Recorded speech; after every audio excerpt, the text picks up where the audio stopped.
All my dear master for you మీకోసం ఛానల్కు స్వాగతం సుస్వాగతం. ముందుగా మన గురువు గారైన శ్రీ బ్రహ్మఋషి పితామహ పత్రిజీ గారికి, మన గురుమాతకు నా ఆత్మ ప్రణామాలు.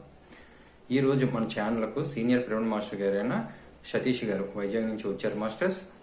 Sir Brahmarishi pyramid trustee masters. ఈ రోజు సారు చెప్పబోయే టాపిక్ జీవితం ఆనందం.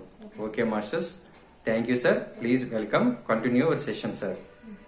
గురువు గారైన బ్రహ్మర్షి సుభాష్ పత్రి గారికి హృదయపూర్వక కృతజ్ఞాభివందనలతో మనం మొదలు పెడుతున్నామండి. ఈరోజు నా తాలూకా వాయిస్ నుంచి ఆ మహానుభావుడితో నా ఉన్న ప్రయాణంలోని కొద్దిపాటి నేను గ్రహించిన జ్ఞానం, దాని నుంచి నేను పొందిన తృప్తి కానివ్వండి, హ్యాపీనెస్ కానివ్వండి, అదంతా నేను మీతో షేరింగ్ మాత్రమే చేసుకుంటున్నానండి. 96 నవంబర్ అక్టోబర్ 6 అండి మొట్టమొదటిసారిగా నేను గురువు గారిని విజయవాడలో కలిశానండి. ప్రత్యేకంగా ఆయన క్లాసులు ఉన్నాయని చెప్పినప్పుడు వాటి కోసం నేను అక్కడికి వెళ్ళడం జరిగింది. మా brother doctor GK spiritual tablets chairman, మీకు కొంతమందికి తెలిసి ఉంటుంది. ధ్యానం గురించి ఇంట్లో చెప్తుండేవాడు. ఒక డాక్టర్గా, ఒక టెక్నికల్ శాస్త్రీయతతోని ఉన్న మనిషి ధ్యానం చేయండి, ధ్యానం ద్వారా అన్ని తగ్గుతాయి, మందులు వేస్ట్, మేము చదువుతున్న చదువులు వేస్ట్, ఇవన్నీ అంటుంటే మాకు ఆశ్చర్యం అనిపించేది. కొద్దిపాటి హేళన చేసేవాళ్ళం మేము. ఏంట్రా ఒక డాక్టర్గా నువ్వు అంత అది మంచిది ఇది మంచిది అన్న పొజిషన్ నుంచి ఇవాళ ధ్యానం అంటున్నావు అని చెప్పేసి. బట్ 96లో మేము, మా ఎల్డర్ బ్రదర్ అండి, యంగ్ బ్రదర్, అందరికన్నా చిన్నవాడు, 5 బ్రదర్స్ అండి మేము. లాస్ట్ బ్రదర్ ఉండేవాడు, తను చక్కటి మంచి తెలివైన వాడండి. జనరల్గా చురుగ్గా ఉంటాడు అన్నిటిలో. ఆఖరి పిల్లడు, ఆఖరు ఎవరైనా మనం గమనిస్తాం, ఆఖరి సంతానం చురుగ్గా ఉంటారు. అటువంటి వాడు హైదరాబాద్లో ఒక యాక్సిడెంట్లో లాస్ అయ్యామండి. ఈ అప్పటి వరకు లైఫ్ అంతా పెద్దవాళ్ళు చెప్తున్నారు, సో అటువంటి ఆలోచనలతో వెళ్ళిపోతుందండి. అందరికీ ఇంట్లో అందరికీ కంఫర్టబుల్గా నడిచిపోతున్నాం. వ్యాపారం చేస్తున్నాం. నాన్నగారికి వ్యాపారం అంటే చాలా ఇంట్రెస్ట్ అండి. ఉద్యోగం ఆయన చేస్తున్నా కానీ వ్యాపారం అంటే చాలా ఇంట్రెస్ట్. సో 85లోనే మాతో స్టోన్ క్రషర్ బిజినెస్ పెట్టించారు, ఇక్కడ క్వారీయింగ్. దాన్ని అన్నయ్య నేను ఇద్దరం చూసుకుంటున్నాం.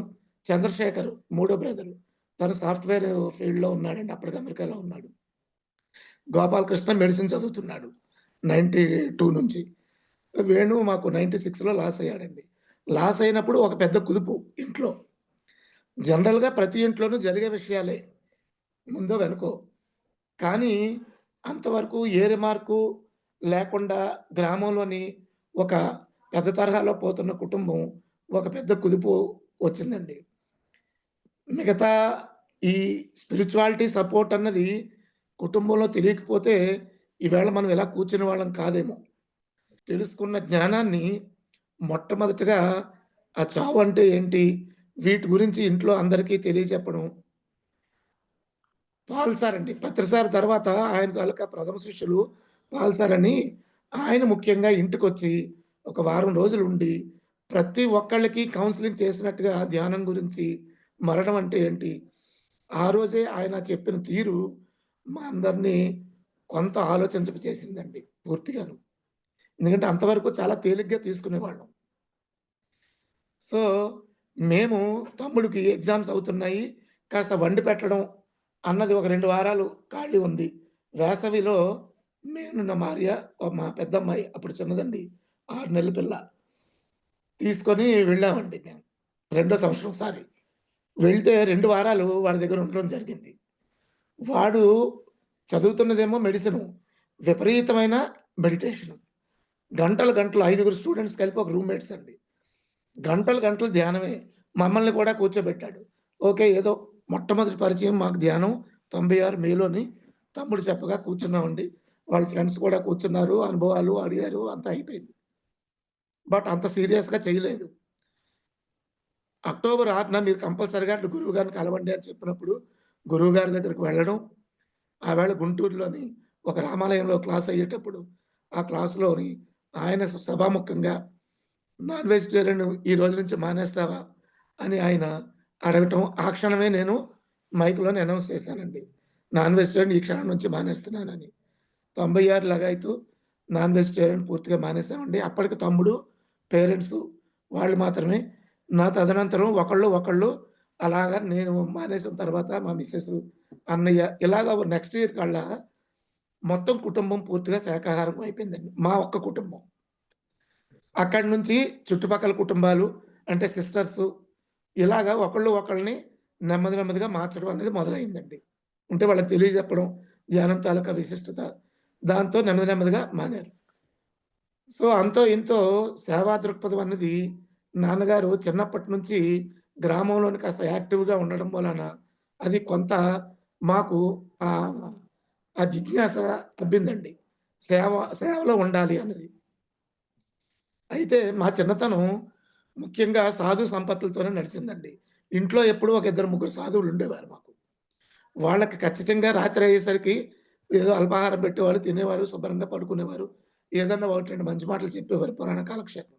మర్నాడు తెల్లవారు లేసి టిఫిన్ పెడితే తినేవారు, ఎళ్ళిపోయేవారు. పగలంతా తిరిగేవారు. సాయంత్రం వచ్చేవారు. దాదాపుగా నాకు జ్ఞానం తెలిసిన దగ్గర నుంచి నేను పెద్దయ్యే వరకు మా ఇంట్లో ఖచ్చితంగా ఒకళ్ళు లేదా ఇద్దరు సాధువులు ఎప్పుడూ ఉంటూనే ఉండేవారండి. సో, సాధు సంపత్తోని భగవంతుడంటే పూజా పురస్కారాలే కాకుండా వేరే ఇటువంటి వాళ్ళు చెప్తున్న మాటలు ఒక ధ్యానంగా చెప్పలేదు. వాళ్ళ సాధన గురించి చెప్పేవారండి కొంత. సో, మా నానమ్మ స్వయాన సన్యాసం స్వీకరించిందావిడ. ఇలాగా కొంత తెలియకుండానే పూర్వజన్మ సంస్కారం కావచ్చు, సుకృతం కావచ్చు. చిన్నప్పటి నుంచే ఈ ఆధ్యాత్మిక మార్గానికి పూర్తిగా కాకపోయినా గానీ, కొంత మిళితమై ఉంది. సత్యసాయి బాబా భజనలు విపరీతంగా చేసేవాడినండి చిన్నప్పుడు నేను. ఊహ తెలిసేసరికి తెల్లవార్లు భజన చేసేవాడిని. అలా నడుస్తుండేదనమాట. కట్ చేస్తే పెద్దయ్యాము. డిప్లొమా చేసి కాంట్రాక్టర్‌గా కొన్నాళ్ళు స్థిరపడి, తర్వాత వ్యాపారం పెట్టిన తర్వాత, వ్యాపారంలోనే చూసుకుందామని బ్రదరు, నేను ఇద్దరుగా పెట్టామండి. నడుస్తుంది. స్పిరిచువాలిటీ పెళ్లయింది, పిల్లలు. స్పిరిచువాలిటీ ఇంట్రొడ్యూస్ అయిన తర్వాత నుంచి అంతవరకు గడిచిన జీవితం ఒకటైతే, ఆ స్పిరిచువాలిటీని కొంత అబ్బిన తర్వాత, ఆ జీవితం పూర్తిగా వేరే రకంగా మారిపోయిందండి. గురువుగారిని కలిసిన కొత్తలో 96లో కలవడం జరిగింది. 97 సంక్రాంతికి అయిన వెంటనే గురువుగారు మొట్టమొదటిసారి వైజాగ్ వస్తానయ్యా క్లాస్ పెట్టండన్నారు. 97లో చింతలగ్రహారంలో క్లాస్ పెట్టామండి.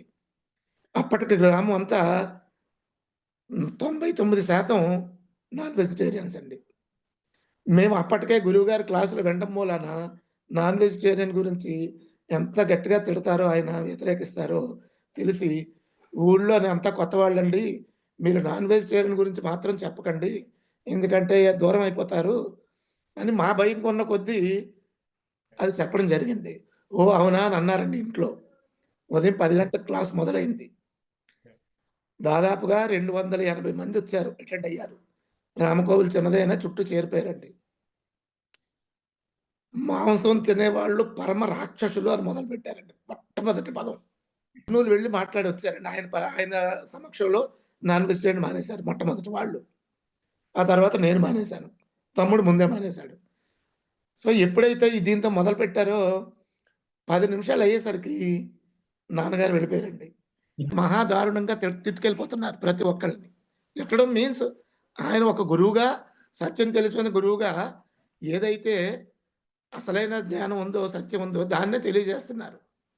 కాకపోతే అది వీటిల్లో ఉన్నాం కాబట్టి, పరువు, ప్రతిష్ట అంటూ కొట్టుమిట్టాడుతున్నాం కాబట్టి, అది మనకు భయంగా తోచింది. అయిపోయిందండి. మరి కాసేపు అయ్యేసరికి అక్కలెళ్ళిపోయారు.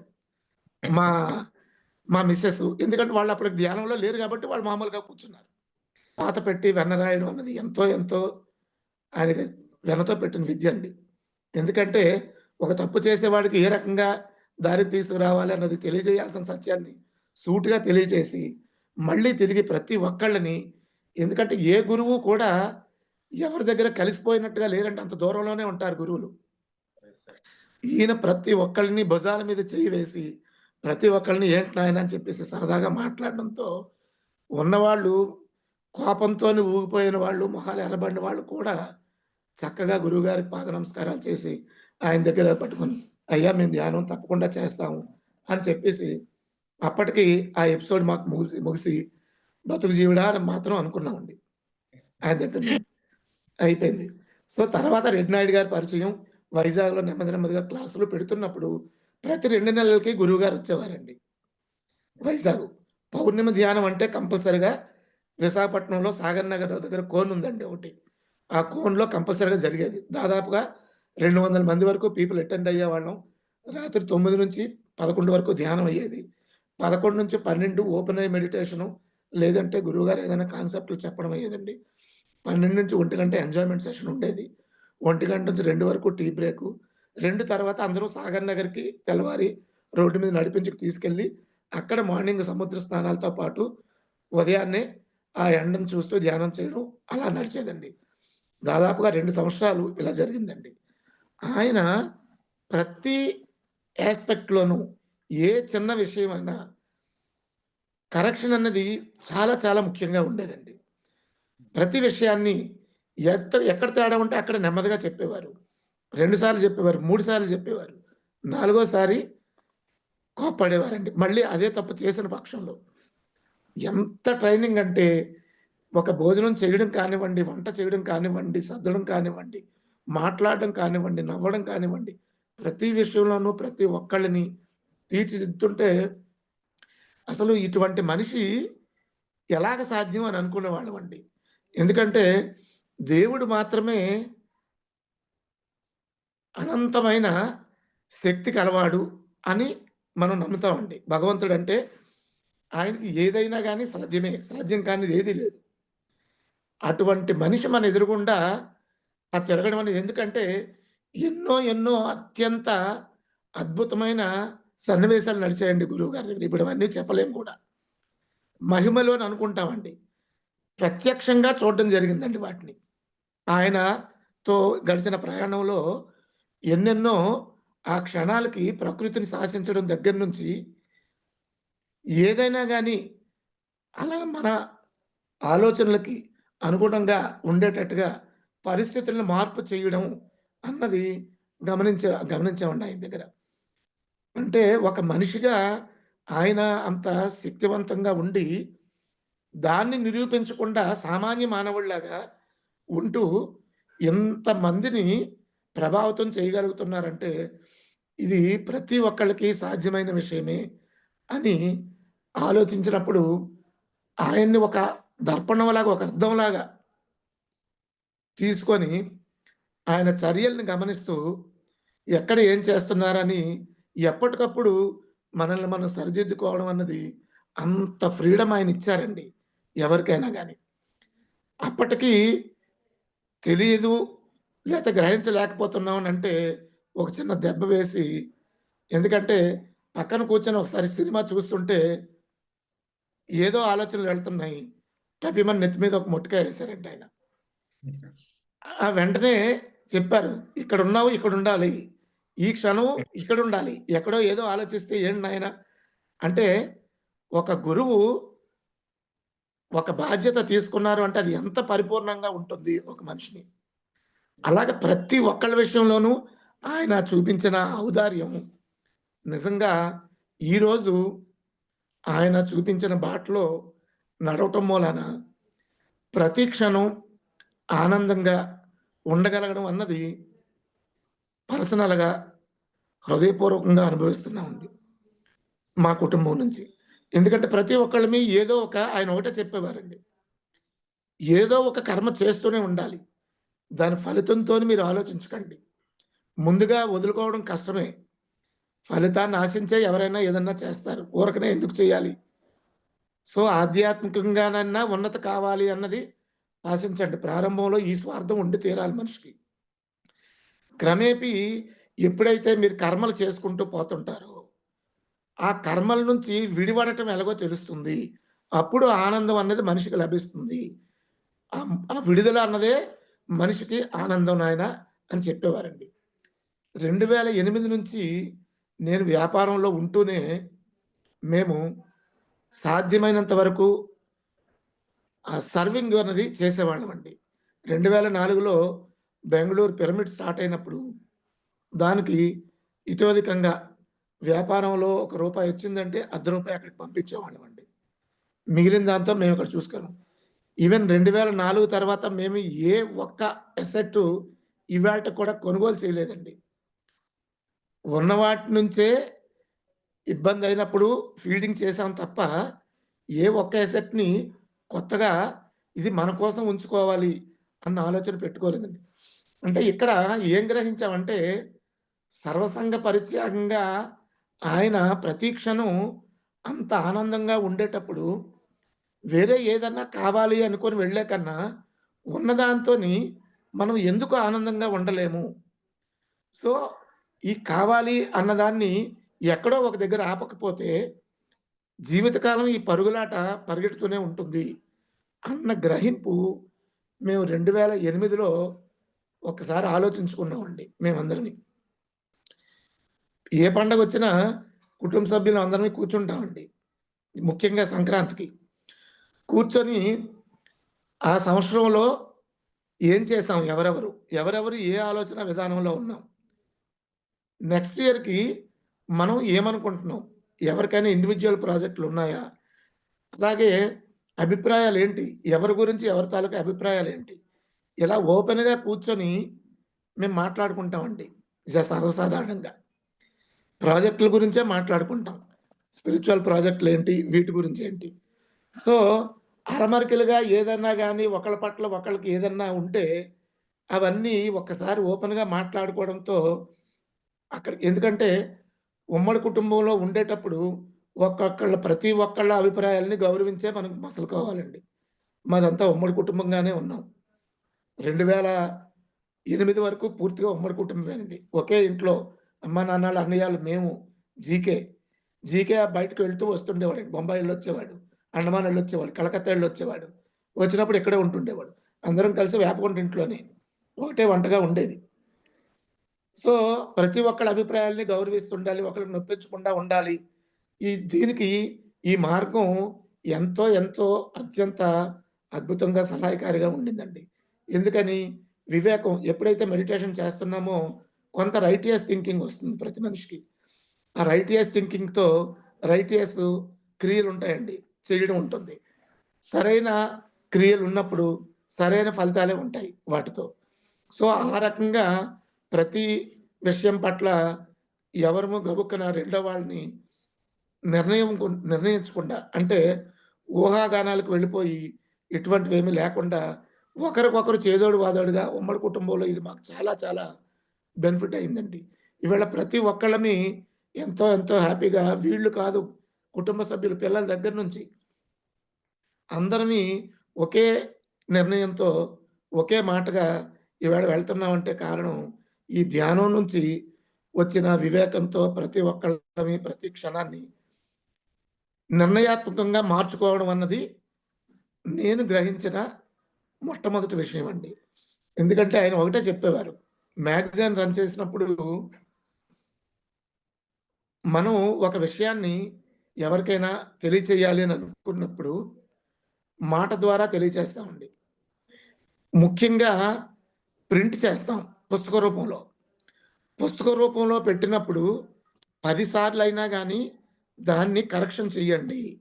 ఏదైనా సత్యాన్ని ఇవ్వాలి తప్ప, పొరపాటున కూడా ఎటువంటి అసత్యాన్ని మనం ఇవ్వకూడదు. ఒక అసత్యమైన పదాన్నో, లేదంటే ఒక వాక్యాన్నో ఒక మనిషి చదివి, దాన్ని ఆచరించి తప్పుడు మార్గంలోకి వెళితే, ఖచ్చితంగా ఆ కర్మలో ఎవరైతే దాన్ని తెలియజేశారో, వాళ్ళు భాగం పంచుకొని తీరాల్సిందే. అందుకని 10 సార్లు కరెక్షన్ అవసరమైతే అని చెప్పారండి. మ్యాగజైను ధ్యానసాగర్ నుండి 2 సంవత్సరాలు మెయింటైన్ చేశానండి. నాకు అది పర్సనల్‌గా, వ్యక్తిగతంగా ఎంతో ఉపయోగపడింది. నా జ్ఞానాన్ని పెంచుకోవడానికి. అంటే ఏ రకంగా అంటే పుస్తకాలు చదవడం, వాటిలోని మంచి విషయాల్ని ఆ మ్యాగజైన్‌లోని పొందుపరచాలి. ఎందుకంటే మ్యాగజైన్ మొదటి నుంచి చివరి వరకు ఒకసారి ఓపెన్ చేస్తే చివరి పేజీ కూడా చదివేటట్టుగా ఉంచాలి మ్యాగజైన్‌ని. ఎవరికీ అది వృధాగా అనిపించకూడదు. ఇది నా టాపిక్ కాదు అనిపించకూడదు. ఆ రకంగా తయారు చేయడం కోసం దాన్ని చక్కగా డిజైనింగ్ కానివ్వండి, నేను ఎందుకు కంప్యూటర్ ట్రైనింగ్ అంటే నాకు చాలా ఇష్టమండి. కంప్యూటర్‌ని అప్పట్లో కొత్తలో వచ్చిన వాడకం. అందుకోసం నేను కంప్యూటర్ ట్రైనింగ్ ఇన్‌స్టిట్యూట్ పెట్టాను నేను. ఇన్‌స్టిట్యూట్ పెట్టిన 3 నెలల్లో గురువుగారు ధ్యానసాగరం మ్యాగజైన్ వైజాగ్ నుంచి కావాలయ్యా అని అన్నారండి. సో, అక్కడి నుంచి ఆయన టాపిక్ ఇవ్వడం, వీటి నుంచి చేయండి అని చెప్పడం, అది తయారు చేయడం. ఆయన ఎక్కడుంటే అక్కడికి గుంటూరు, విజయవాడ, హైదరాబాదు ఎక్కడుంటే అక్కడికి పట్టుకొనెళ్ళి ఆయనతో కరెక్షన్ చేయించానండి.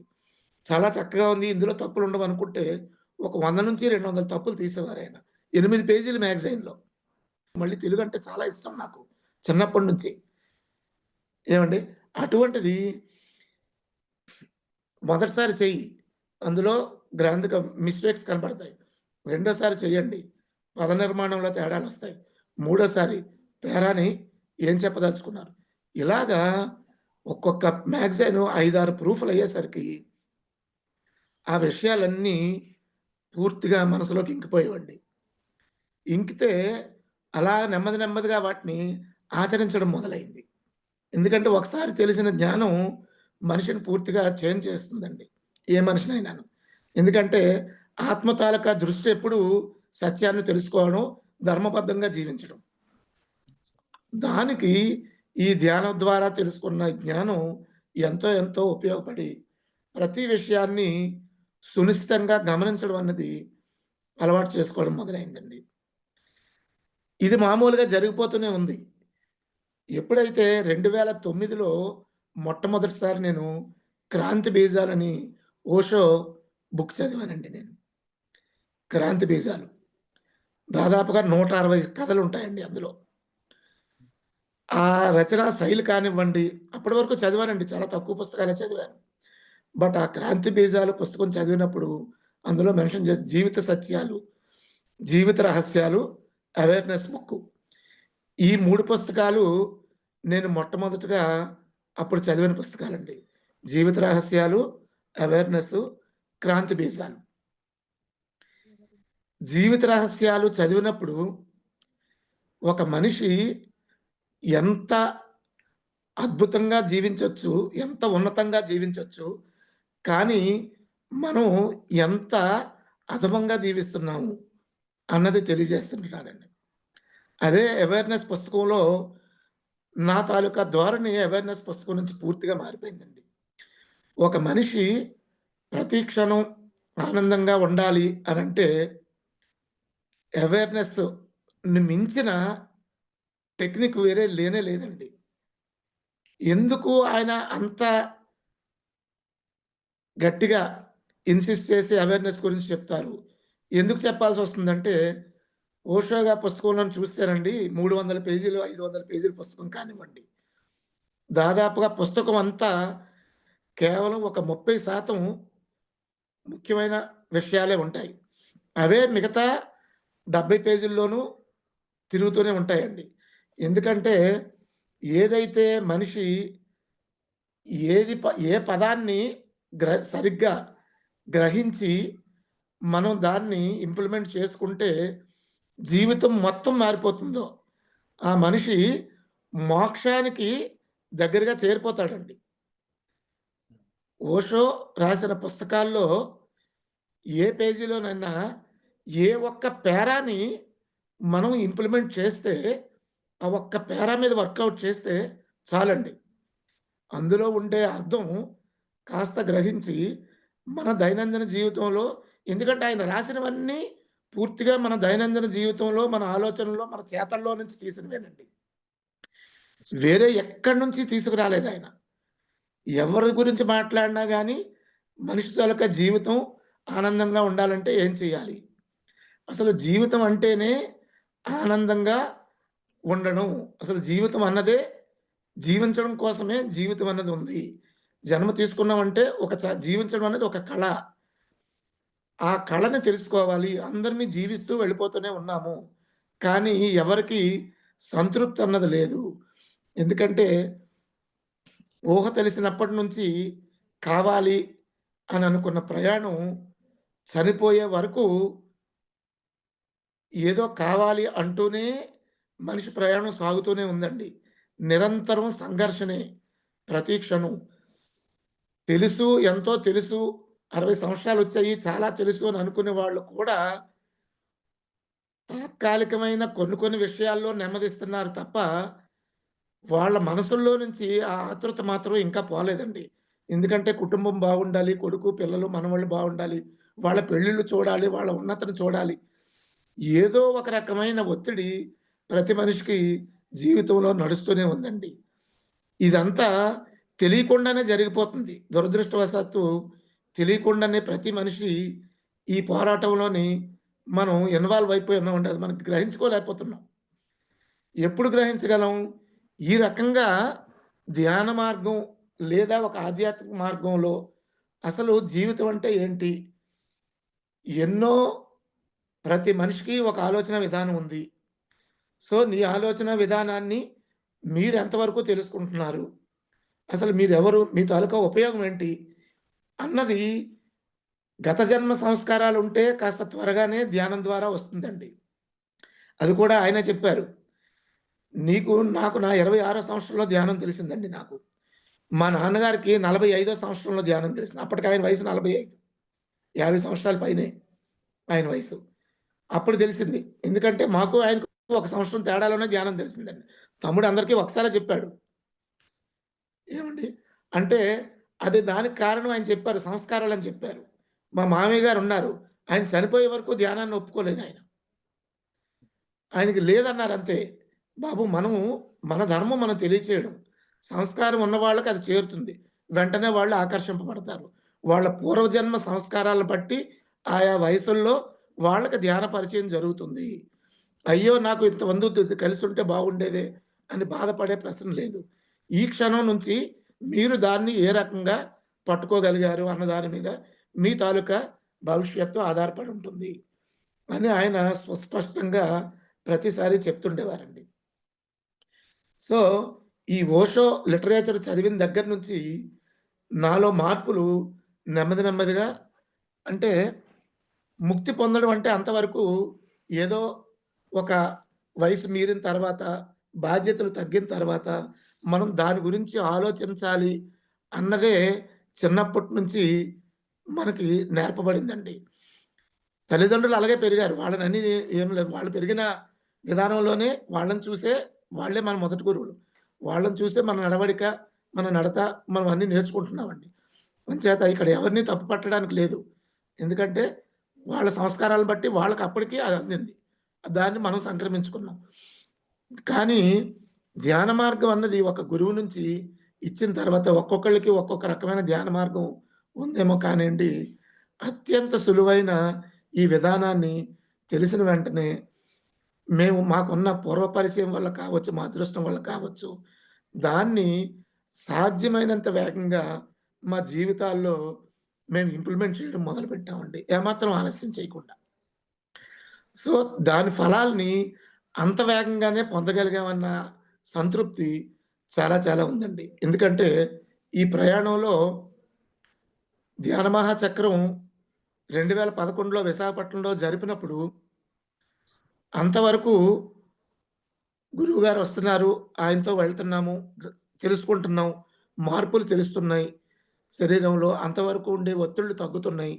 ఇవన్నీ ఒక ఎత్తయితే 10 మందికి దాన్ని మనం తెలియచేయడం 10 మంది దగ్గర వాళ్ళందరికీ ఈ ధ్యానాన్ని వివరించితే ఆ సేవ ద్వారా ఒకళ్ళకి మనం మనం నేను అది పొందిన దానికన్నా మరింత హ్యాపీనెస్‌ని తెలుస్తుండేదండి. ఆ చర్యలు అంటే ఆ యాక్టివిటీలో ఉన్నప్పుడు. ఆయన క్లాసులు ఏర్పాటు చేసినప్పుడో, లేదంటే ఇంకా పెద్ద కార్యక్రమాలకు వెళ్ళినప్పుడు, ఇటువంటప్పుడు ఎంతో వేరేగా ఉండేది. అంత ప్రభావశీలంగా ఉండేవాళ్ళం. రైట్. సో, ఒక మార్గాన్ని చూపించారు. దీన్నైతే విడనాడకుండా ఎందుకంటే ఎంతో ఆత్మతృప్తి లభిస్తుంది. సో, మనం సంతృప్తిగా ఉన్నాం. మన పక్క వాళ్ళు కూడా సంతృప్తిగా ఉంటేనే కదా! వసుధైక కుటుంబం అని చెప్తున్నారు. సో, ఇలా సాగిపోతుండేది. కానీ ఈ పుస్తకాలు చదవడం మొదలుపెట్టిన తర్వాత మొట్టమొదట గ్రహించింది అవేర్‌నెస్‌గా ఉంటే. అంటే ఏదైనా మనం చేస్తున్నాము అంటే అది మనకి తెలిసి జరగాలి. ఎప్పుడైతే మనకు తెలిసి ఏదైనా ఒక కార్యక్రమాన్నో లేతే ఒక విషయాన్నో మనం చేశాము అంటే, ఆ విషయంలో మన తాలూకా అంగీకారం పూర్తిగా ఉంది అని అర్థం అండి. ఎప్పుడైతే మన అంగీకారంతో ఒక పనిని పూర్తి చేశామో, అందులో ఫలితం పట్ల మనకి ఆసక్తి అనేది తగ్గిపోవడం గమనించానండి నేను. ఎందుకంటే చేసేటప్పుడు ఏం చేస్తున్నాను అన్నది తెలుసుకొని చేస్తుండేటప్పుడు, దాని తాలూకా ఫలితం కూడా ఏ రకంగా ఉంటుందో మనకు ముందుగానే తెలుస్తుందండి. అది మెరుగు కావచ్చు, తరుగు కావచ్చు. కానీ అది మనం అంగీకరించే చేయడం జరిగింది. సో, అక్కడ ఒక నష్టంగా జరిగింది జరగనివ్వండి, బాధ అన్నది లేదక్కడ. ఎందుకంటే తెలిసి జరిగింది కాబట్టి. లేని పక్షంలో మాత్రమే అరే! ఇది ఇలా జరిగి ఉండకూడదు. ఎందుకిలా చేశాను అని మనం అనుకుంటామండి. నాలుక కరుచుకుంటాం. ఎప్పుడైతే ఒక విషయాన్ని మనం పూర్తిగా మనం తెలిసి చేస్తామో, ఆ విషయం పట్ల మనకి ఒక స్పష్టత అనేది ఏర్పడుతుందండి. సహజంగానే ఎప్పుడైతే మనం ఒక గమనింపుని పెట్టామంటే, అది సాధ్యమైనంత వరకు సక్రమంగా ఉండడానికే తయారవుతుందండి. ఎందుకంటే ఇప్పుడు క్వాంటమ్ ఫిజిక్స్ అని చాలా క్లాసుల్లో మనం వింటున్నామండి. ఏదైనా ఒక ప్రయాణించేటప్పుడు గమనించినట్లయితే అడ్డదిడ్డంగా ప్రయాణిస్తున్నదన్నా, ఒక గమనింపు ఎప్పుడైతే దాని మీద గమనించడం అంటే శక్తి ప్రసరణ. ఎప్పుడైతే శక్తిని ప్రసరింపజేసామో, శక్తికి ఉండే మొట్టమొదటి సూత్రం ఏంటంటే, ప్రతిదాన్ని సరైన విధంగా ప్రవహించేటట్టు చేయడమండి. శక్తి తాలూకా అయస్కాంత శక్తి చూడండి. అడ్డదిడ్డంగా ఉన్నవి ఎప్పుడైతే అయస్కాంత శక్తి వచ్చిందో, అన్నీ ఒకే ఫ్లోకొచ్చేస్తాయండి. సో, శక్తి తాలూకా ఉపయోగం ఏంటి? ప్రతీదీ సరళంగా ఉండేటట్టుగా, సక్రమంగా ఒకే దీంట్లో ఉండేటట్టుగా, ఒక ఫ్రీక్వెన్సీలో ఉండేటట్టుగా చూడటం. ఆ గమనింపు ఎప్పుడైతే ప్రతి మనిషి గమనింపుకొచ్చాడో ఒక విషయం పట్ల, ఆ విషయంలో ఏదైతే సత్యవంతంగా ఉందో, దాని వైపు సహజంగానే ఎక్కువ శాతం ఆలోచించడం మొదలుపెడతామండి. పరిస్థితుల ఇప్పుడు ఇది మనం కొన్నాళ్ళు చేసినట్లయితే ఎక్కువ అనుభవంతోని పూర్తిగా 100కి 100% దృష్టి పెట్టగలుగుతామండి. ఏదైతే మనం ఆలోచిస్తామో అది జరగడాన్ని చూస్తాం. ఎట్ ద సేమ్ టైమ్ తక్కువ శక్తిని శక్తి మీన్స్ మన గమనింపు ఎప్పుడైతే తగ్గిందో మిగతా విషయాలు అంటే వేరే వాళ్ళ ప్రభావం అన్నా కావచ్చు, పరిస్థితుల ప్రభావం కావచ్చు. అప్పుడు అది అంత ఫ్రూట్‌ఫుల్‌గా జరగదు. అయినా గానీ కొంత అవేర్‌నెస్‌లు మనం పెట్టినప్పుడు ఆ విషయం పట్ల దుఃఖం ఎక్కువ కాకుండా ఓకే. ఒక సరికాని పద్ధతిని మనం ప్రయోగిస్తున్నాము. మనం పరిశీలించాము అన్న అవగాహన కనీసం ఏర్పడుతుందండి ఒక మనిషికి. ఒక సరికాని ప్రయోగం అని అన్నప్పుడు అక్కడ వెంటనే ప్రశ్నుంది. అంటే సరియైన ప్రయోగం మరొకటుంది. అప్పుడు ఆ విధాన్ని మనం అలాగే ఎంచుకుంటూ, చెక్ చేసుకుంటూ మారిపోతుంటామండి. ఒకదాని నుంచి ఒకదానికి. ఇది మనకు తెలియకుండా జరిగిపోతుంది ఇంతవరకు. ఈ చిన్న అవేర్‌నెస్‌ని ఓషో మహానుభావుడు చెప్పిందేంటంటే, ఈ చిన్న గమనింపుని మాత్రమే మీరు తీసుకురండి. ఆ ఒక్క ఎరుకను ఎప్పుడైతే మీరు తీసుకొచ్చి, మీ దైనందిన జీవితంలో, మీ క్రియల్లో దాన్ని పెట్టండి. ఆషామాషీ వ్యవహారం కాదిది. ఒక్క రోజులో రాదు. నెలలు పట్టొచ్చు, సంవత్సరాలు పట్టొచ్చు. కానీ, ఒక రోజుకి మీరు దాన్ని ఖచ్చితంగా అందుకునే తీరుతారు. ఒక్కసారి ఆ గమనింపుని తెలుసుకోవడం, ఆ సులువుని గనక కిటుకుని పట్టుకుంటే, విడుదల, మోక్షం అన్నది ఆ క్షణంలోనే ఉంది. వేరే ఏమీ లేదు అని చెప్తాడండి ఆయన. ఎలాగ మోక్షం? ఎప్పుడైతే ఒక ఎరుకతో మనం ఒక పనిని చేస్తే, దాని నుంచి ఆశింపు అన్నది మనం తీసేస్తామండి నెమ్మది నెమ్మదిగా. అనుకోని చేసిన పని కాబట్టి, దాని పట్ల మనం ఆపేక్ష లేకుండా సంతృప్తిగా ఆ పని అయ్యే విధానం చూసి చూస్తాం తప్ప, ఆ ఫలితం నుంచి మనం ఎక్కువగా ఆశింపు లేకుండానే మన ప్రవర్తన ఉంటుందండి. అక్కడే మోక్షం అన్నది అక్కడే ఉందండి. ఒక ఆశింపు లేకుండా ఏదైనా ఒక పని చేస్తే అది నిస్వార్థంగా మారిపోతుంది. ఆ నిస్వార్థం అన్నది చేశాము అంటే అందులోని స్వార్థం లేకుండా ఎప్పుడైతే మనం ఏదైనా పని చేస్తే ఆ పనికి ఒక ఉపయోగం ఉంటుందండి అది. అది ఖచ్చితంగా నెరవేరి తీరుతుంది. అది మనకి లభించొచ్చు. లేదంటే విశ్వంలో మరొకళ్ళకి ఉపయోగపడొచ్చు. ఆ సంతృప్తి అనేది ఖచ్చితంగా మనకి చేరే తీరుతుంది. ఎందుకంటే ఒకవేళ మనం ఆ లాభాన్ని పొందితే మనం సంతృప్తి చెందుతాము. వేరే వాళ్ళు గనక ఆ లాభాన్ని పొందితే వాళ్ళు ఆ ఆత్మతృప్తితో ఉంటారండి. ఖచ్చితంగా వాళ్ళ ఆలోచనల నుంచి ఆ తరంగాలు సానుకూలమైన తరంగాలొస్తాయి. వాళ్ళు పొందినందుకున్న కృతజ్ఞతా భావం ఖచ్చితంగా మనకది చేరే తీరుతుందండి. విశ్వం ఈ రకంగానే పనిచేస్తుంది. మన ఆలోచనల్లో సానుకూలమైన ఆలోచనల తరంగాలను ఎవరైతే ఎక్కువగా రిలీజ్ చేస్తారో, అవి అసంఖ్యాకంగా పెరుగుతాయి. అటువంటి ఆలోచన తరంగాలన్నీ కలిసి ఎక్కడో ఒక దగ్గర వాటి తాలూకా ఫలితాన్ని అందిస్తాయండి. మన ధ్యానమా చక్రాలు కానివ్వండి, దేవాలయంకెళ్తే అక్కడుండే ఆ ఫ్రీక్వెన్సీ ఏదైతే ప్రశాంతమైన అక్కడ ఇది గాని ఇవన్నీ ఈ సానుకూలమైన తరంగాల తాలూకా ఫలితాలనే మనం ఎంతో, ఎంతో ఎనర్జీగా ఆనందాన్ని అనుభవిస్తున్నామండి మనం. సో, మేము మా ప్రయాణంలో సాధ్యమైనంత వరకు గురువుగారు సేవ చేస్తున్నారు.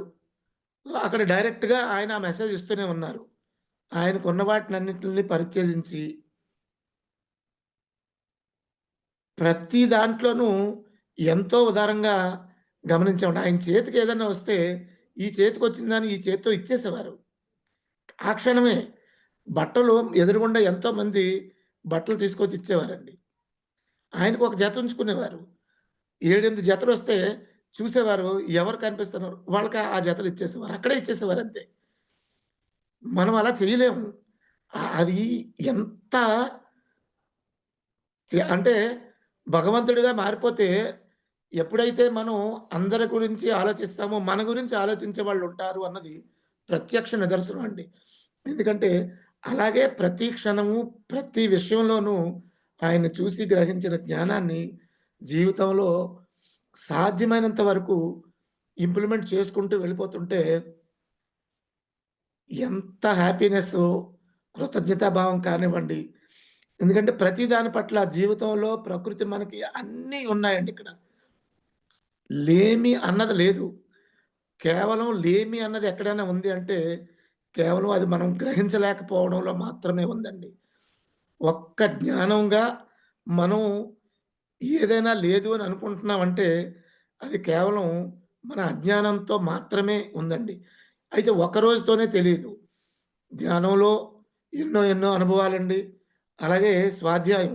ముఖ్యంగా పుస్తకాలు చదవడం ద్వారా ఎందరో మహానుభావుల తాలూకా ఆలోచన విధానం కానివ్వండి, వాళ్ళ అనుభవ జ్ఞానం కానివ్వండి, ఇటువంటివి తెలిసేటప్పుడు అట్‌లీస్ట్ 300 పేజీల పుస్తకంలో ఒక 3 పేజీలు ఉన్న మ్యాటర్‌ని మనం అర్థం చేసుకొని, అందులో ఒక పేరాని ఇంప్లిమెంట్ చేయగలిగితే జీవితం ధన్యమే అయిపోతుందండి. ఎందుకంటే అది ఎన్నో సమస్యలకి ఒక తాళం చెవిలా ఉపయోగపడుతుంది. ఇంతవరకు ప్రతీదీ సమస్యగానే చూస్తున్నాం. అసలు సమస్యలుగానే లేవు. మనం చూసే విధానంలోనే సమస్యలు ఏర్పడుతున్నాయి. ఇవన్నీ క్రమేపీ అనుభవంతోనో, లేపోతే స్వాధ్యాయంతోనో, సజ్జన సాంగత్యం ముఖ్యంగానండి.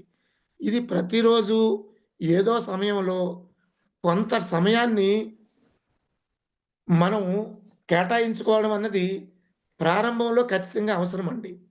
తర్వాత ఏమవుతుందంటే, ఇవన్నీ మన దైనందిన జీవితంలో భాగమైపోయి, అంటే మన ప్రయత్నం లేకుండానే అవసరమైన వాళ్ళకి ధ్యానం గురించి గాని, లేకపోతే వాళ్ళ లైఫ్‌లో ఉపయోగపడే విషయాలు మన నుంచి చేరిపోవడం అనేది గమనించడం మొదలుపెట్టామండి.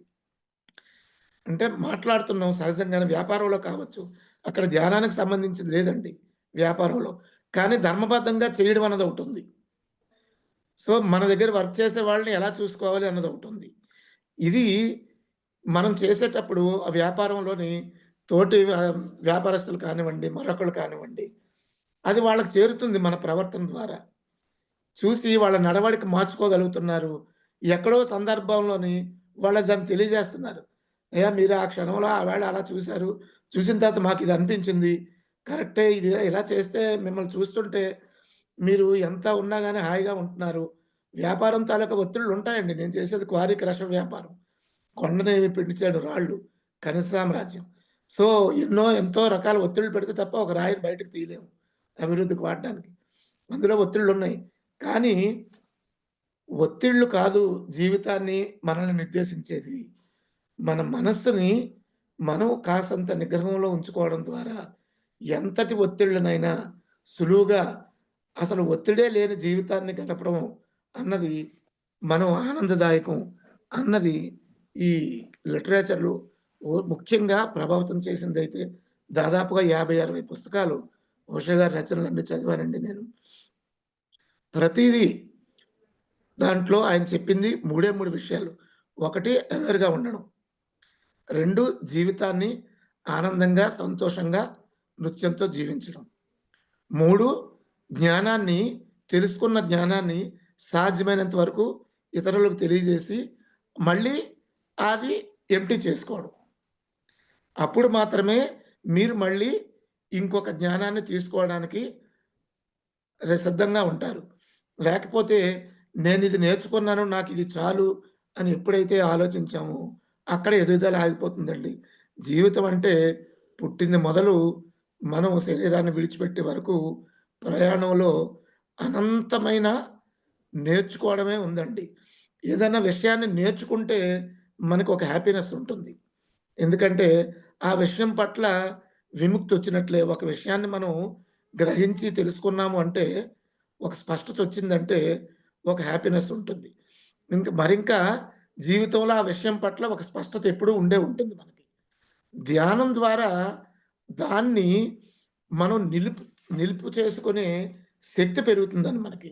ఆ కాన్ఫిడెన్స్ ఏదైతే మనం తెలుసుకున్నామో, దాన్ని మనం ఇంప్లిమెంట్ చేసే ఆహ్, ఏమంటామంటే అండి దాన్ని, మనసులో ఆ కోరిక బలపడుతుంది.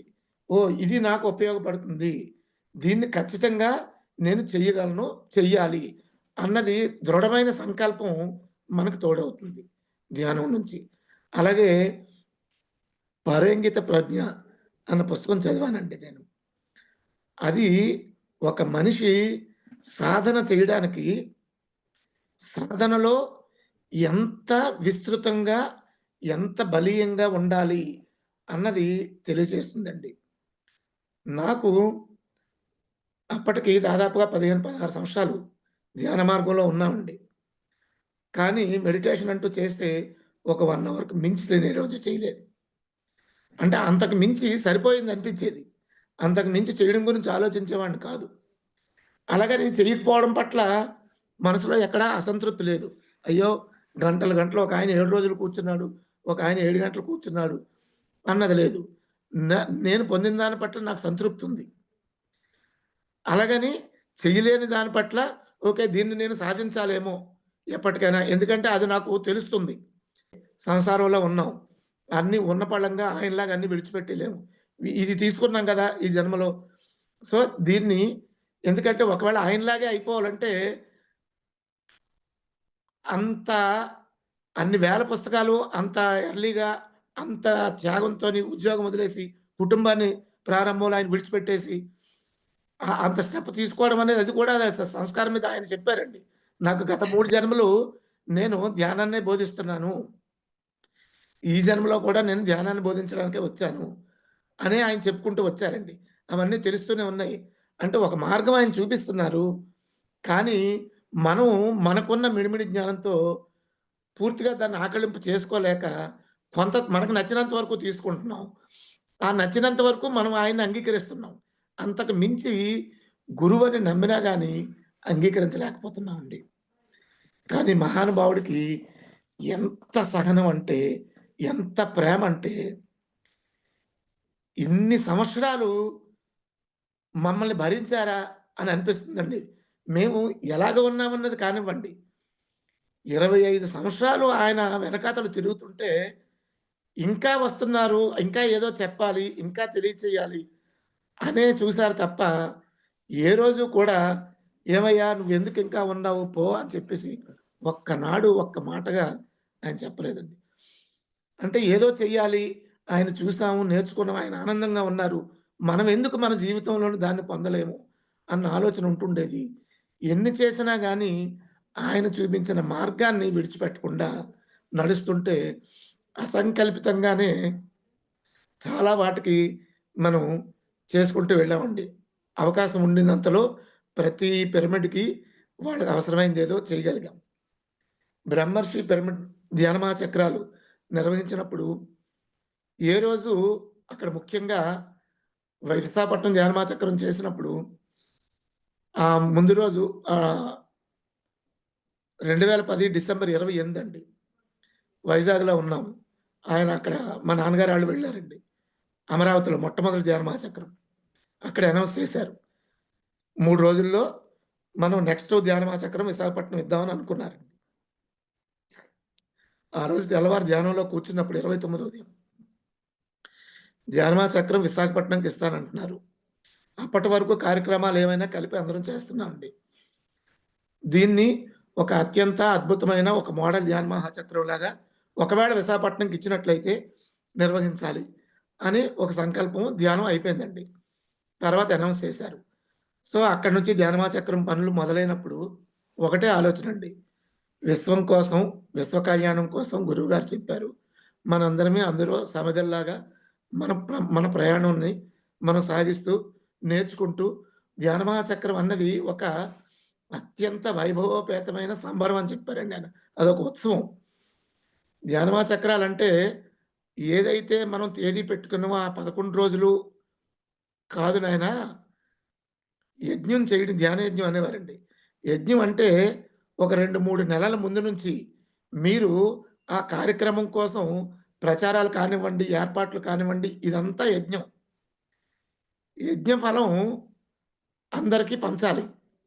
ఆ 11 రోజులు లేక 7 రోజులు మనం చేసిన ఈ ఏదైతే జ్ఞాన సముపార్జన, జ్ఞానాన్ని ఇవ్వడం అన్నది ఉందో అది యజ్ఞ ఫలం.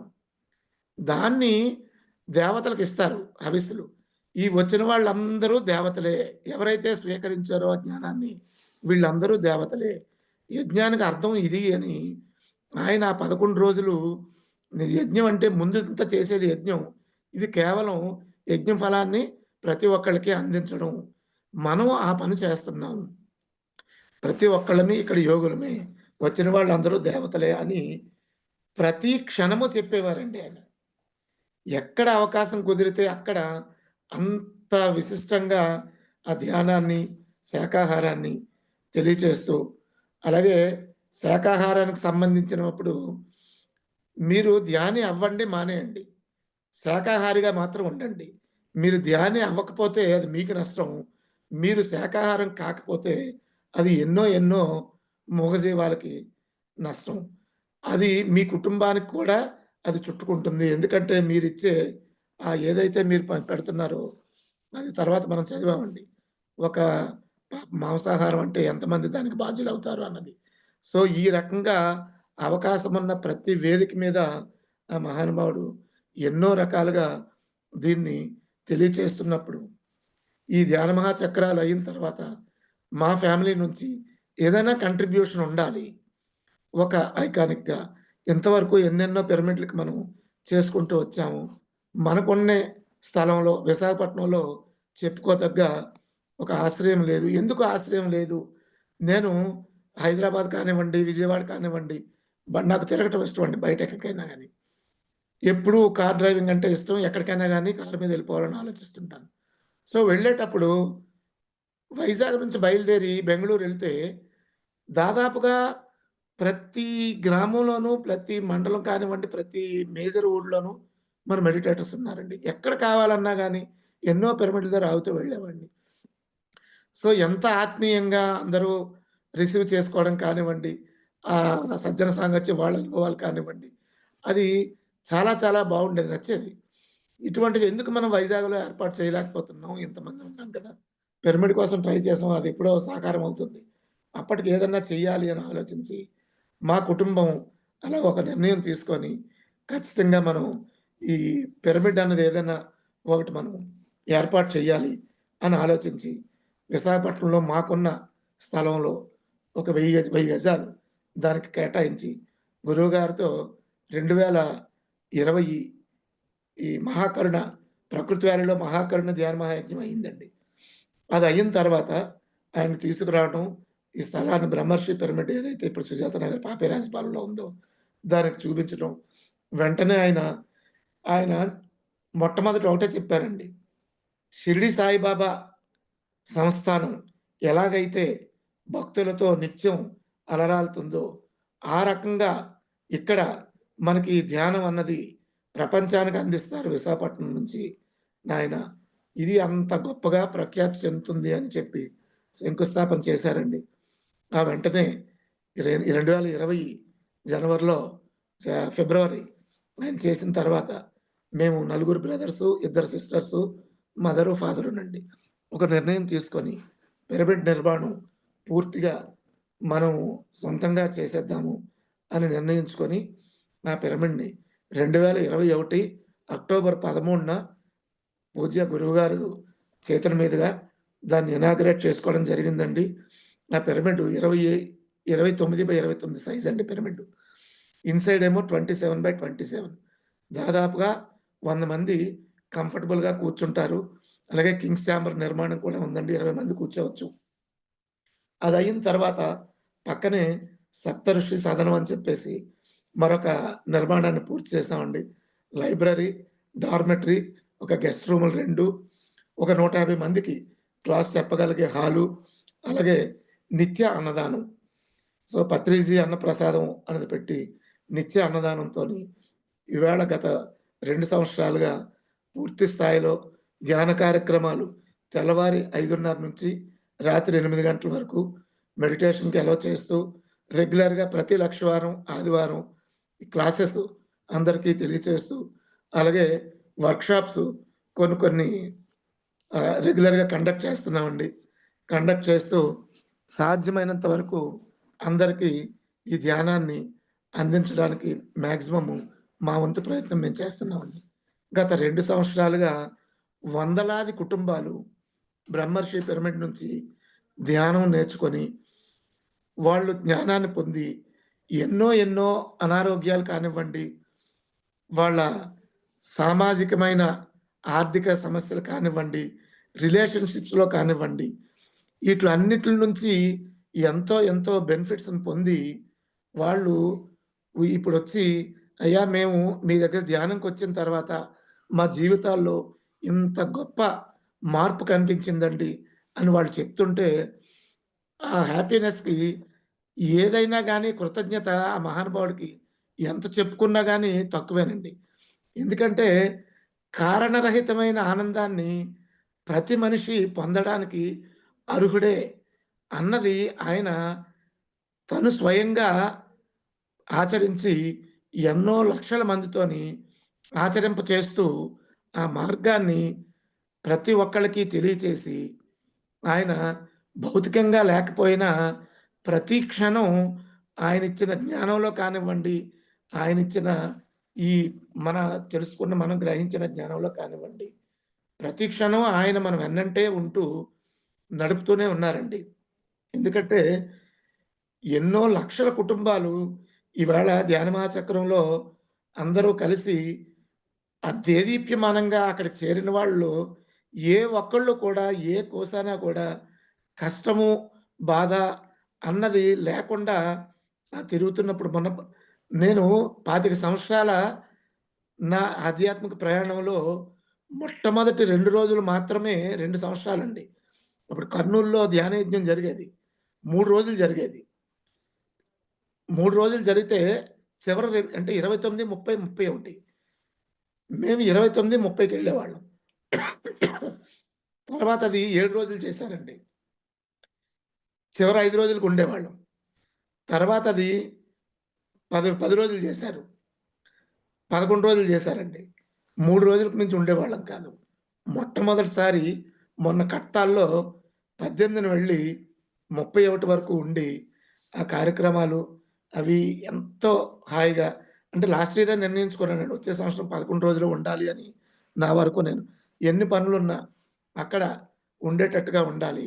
సో, దానికి మనం ఒక ప్రయత్నం చేస్తే మరో రకంగానన్నా మనకు అవకాశం కుదురుతుందన్నట్లుగా చక్కగా 11 రోజులు అక్కడ ధ్యానమ చక్రంలో స్పెండ్ చేయడం. తిరిగొచ్చిన తర్వాత మన కార్యక్రమాలు ఇవన్నీ అలవోకగా నడిచిపోతున్నాయండి.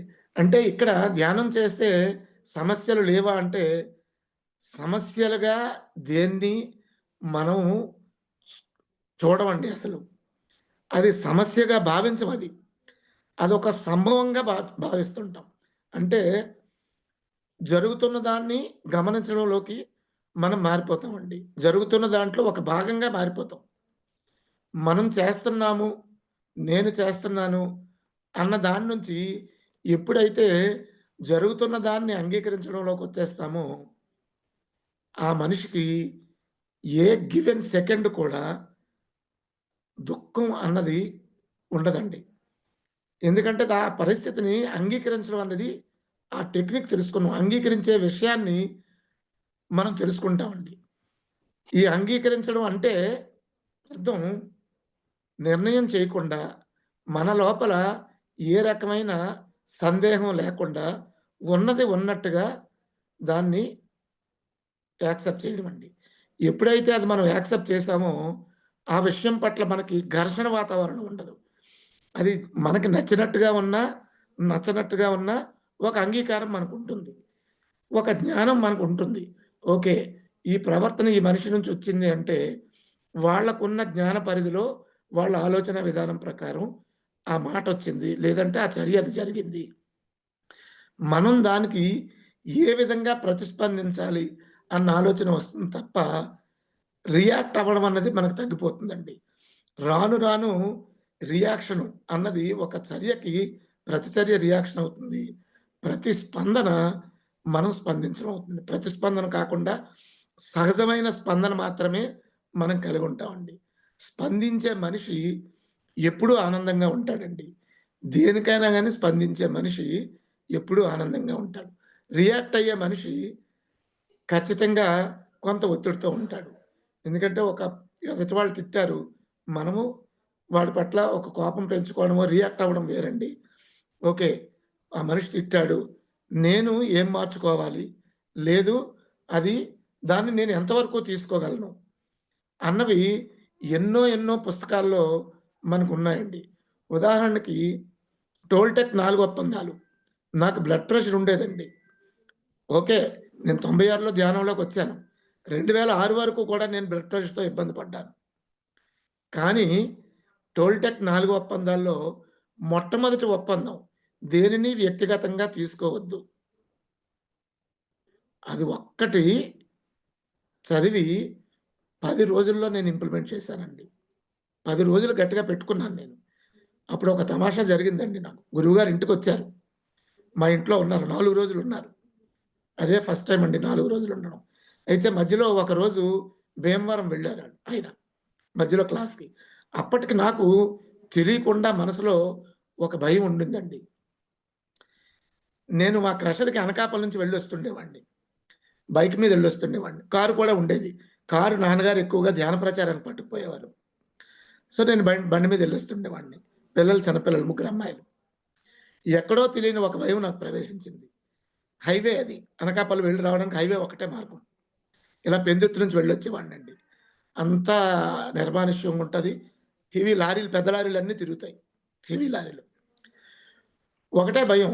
నేను బండి మీద వస్తున్నాను. వెనకాతల నుంచి లారీ వాడు వస్తుంటాడు. ఒక తెలియని భయం ప్రవేశించిందండి. మన భయాలు మన వాస్తవంగా ఎలా రూపొందుతాయన్నది ప్రత్యక్ష నిదర్శనం నాకు ఎందుకనో తెలియని భయం 3, 4 నెలలుగా నడుస్తుంటే ఒకరోజు నేను బండి మీద వస్తున్నానండి. సబ్బవరం దాటిపోయాను. దాటి వస్తున్నాను. స్పీడే వెళ్ళనండి. హైవే మీద కాబట్టి బండి 40 కిలోమీటర్లో, 45 కిలోమీటర్ల స్పీడ్ మీద ఎళ్తాను. సుజుకి మోటార్ బైక్ నాదిది. పెద్ద వెహికల్ ఎళ్తుందండి. ట్రైలర్ లాంటిదెళ్తుంది. అది స్లోగా వెళ్తుంది. నేను ఇంటికి చేరాలి. సాయంత్రం 4:30 ఎంతో అయింది. టౌన్ ఏదో ప్రోగ్రామ్ పెట్టుకున్నాం. వెళ్ళాలి. వచ్చేస్తున్నాను నేను. వచ్చేస్తుంటే దాన్ని ఓవర్‌టేక్ చేద్దామని నేను ఓవర్‌టేక్ చేయడం మొదలుపెట్టాను. కొంచెం ముందుకొచ్చాను. టర్నింగ్ ఒకటుంది. సడెన్‌గా ఒక పెద్ద లారీ ఎదురుగుండా వచ్చింది. వస్తే నేను ఇంకేం చేయలేకపోయాను. ఎందుకంటే నేనే ఇంచుమించు దీన్ని దాటడం కోసం కొంచెం స్పీడ్ పెంచాను. అటునుంచేమో లారీ వచ్చేస్తుంది. కొంచెం టర్నింగ్ అయింది. అప్పుడు విసిగిపోయి ఉన్నాను నేను అలా దాని వెనకాతల వెళ్తున్నాను. జస్ట్ ఏమీ చేయలేక కళ్ళు మూసుకొని ఇంకా ఆ పరిస్థితిలో ఇంక నాకు చేయగలిగింది అయిపోయింది నా పని. నాకు ఒకటే తెలిసింది. ఓకే. టెంప్ట్ అయిపోతున్నాను. లారీ ఎదురుగుండా వచ్చేసింది. లెఫ్ట్‌కి వెళ్ళలేను, పెద్ద లారీ ఉంది. రైట్‌కి వెళ్ళలేను. ఎందుకంటే అంతటి లేదు. స్పాట్ తెలిసిపోయింది. బ్రేకేసి ఆగిపోయానండి నేను. నాకు కొట్టిందేంటి 2 అన్నీ కలిపి పట్టేయడం అంతే కదండీ! ఈ క్లచ్ పట్టేస్తాం, ఆ ఫ్రంట్ బ్రేక్ పట్టేస్తాం, కాలు తొక్కేస్తాం. బండి అలవాటు. ఆగిపోయాను. ఆగిపోయి ఒక్క క్షణం ఫ్రీజ్ అయిపోయానండి నేను. ఐ డోంట్ నో ఏం జరిగిందో నాకు తెలీదు. పడిపోయాను నేను. నేను లేచేసరికి ఎదురుగుండా లారీ ఉంది. ఆగుంది లారీ. బండి పడుంది. నేను కిందన పడున్నాను. వాడు ఆపాడు. అయింది. నా భయం అక్కడికి ఓకే. అదయిపోయింది. వెంటనే చెమటలు పట్టాయి. ఏదో అయిపోయింది. గబగబా లేచాను. దెబ్బలు చిన్నది ఏదో చిన్న రప్చర్ అయిందంతే. ఎందుకంటే బ్రేక్ కొట్టి నేనే పడ్డాను. లారీ వచ్చేం తగలలేదు. అది అక్కడే ఆగింది. ఓ 3, 4 అడుగుల దూరంలో ఆగింది. ఈ ట్రైలర్ వెళ్ళిపోయింది. ఆ పక్క నుంచి ఎవరో బండి మీద వెళ్ళిపోతున్నోళ్ళొచ్చి పక్కన ఒక చేలో ఏవో ఉన్నాయండి పొలాలు. వాళ్ళెవరో వచ్చి సర్దారు. ఆ డ్రైవర్ తిడుతున్నాడు. తప్పు నాదే. వాడొచ్చేసారండి. వచ్చేసిన తర్వాత ఆ థర్డ్ డే అండి గురువుగారొచ్చారు. ఆ 4 రోజులు నాకు బయటకి వెళ్ళలేకపోయాను నేను. ఇంట్లో ఉన్నాను. మొదటి 2 రోజులు వైజాగ్‌లో క్లాసులయిపోయాయండి. ఆయన భీమవరం బయలుదేరారు. ఉదయం వెళ్లి మళ్ళీ నైట్‌కో వస్తారు. మళ్ళీ మర్నాడు శ్రీకాకుళంలో ఎక్కడో క్లాసుంది. ఇంటికొచ్చి ఆ 4గో రోజు క్లాస్ చూసుకొని వెళ్ళిపోతారాయన.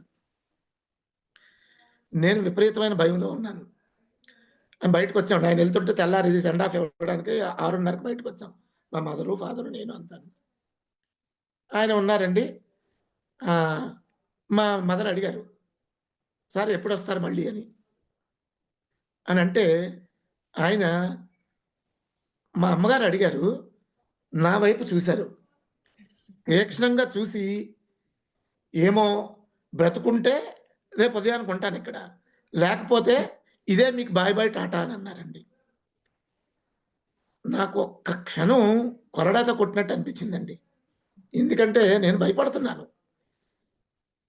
చావు గురించి. లేని విషయం గురించి నేను భయపడుతున్నాను. ఏమో బ్రతుకుంటే నేను మళ్ళీ రేపు ఉదయం మిమ్మల్ని కలుస్తాను. లేకపోతే ఎక్కడో ఏ లారీ కింద పడి చేస్తానో అదే ఇంకా అని అన్నారండి. ఇదే ముక్కలన్నారు. ఒక్క క్షణం నేను ఆశ్చర్యపోయాను. అంతకు మించి అది ఎలా తీసుకోవాలో కూడా నాకు తెలియలేదండి. సో, అప్పుడు మా మదరు దీంతో ఆ ఇన్సిడెంట్‌తో నాకు బీపీ పెరిగి నేను ఇబ్బంది పడుతున్నాను. ఇన్‌ఫాక్ట్ ఆ పుస్తకం ఇచ్చారండి. బాబు ఈ పుస్తకం చదువు అని. టోల్‌టెక్ 4 ఒప్పందాలు చిన్న పుస్తకమే. అది నేను ఆ 10 రోజుల్లో 4, 5 సార్లు చదివానండి. చదివి దేనిని వ్యక్తిగతంగా తీసుకోవద్దు అన్న పదాన్ని నేను ఆ ఒక్కదాన్ని దాని మీద వర్క్ చేయడం మొదలుపెట్టానండి. సో, ఏంటి ఇక్కడ జరుగుతుంది? ఎవరో ఏదో అంటారు. లేపోతే ఇంకేదో నాకు జరగదు. జరగని దాన్ని నేను పర్సనల్‌గా తీసుకొని దాని నుంచి బయటపడలేక ప్రతిదాన్ని నాకు నేను ఎందుకు అన్వయించుకుంటున్నాను?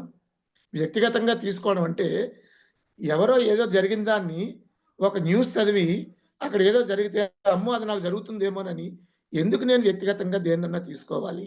ఏం నష్టపోతున్నాను? అని 15 రోజులు పూర్తిగా ఆ ఒక్క ఆ 2 పేజీల మ్యాటర్ మీదే నేను వర్క్ చేశానండి.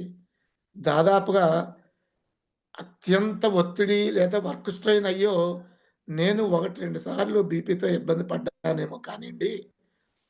ఈ గత సుమారుగా 20 సంవత్సరాల్లోనూ నేను బీపీతో ఇబ్బంది పడలేదండి.